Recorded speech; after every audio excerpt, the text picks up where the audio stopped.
Hey everyone, welcome back to our channel. Today I'm going to show you how you can add apps into your desktop in a very simple way.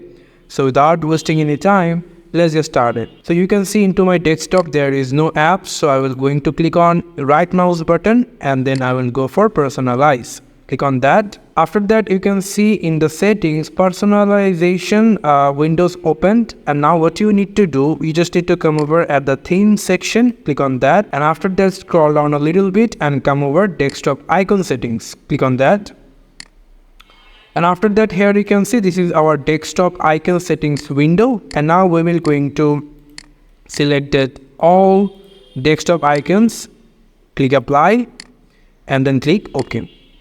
After that, if you close it, and now you can see that this is the most important icons for your laptop or PC. So now what you need to do, if you want to add any of your favorite or needed apps icons, so simply you just need to, just like I'm going for this notepad, just click on and drag it into this desktop, and you can see this is your icon. So this is how you can add icons into your desktop. Thank you so much for watching this video. I hope to see you in other videos. Till then, goodbye.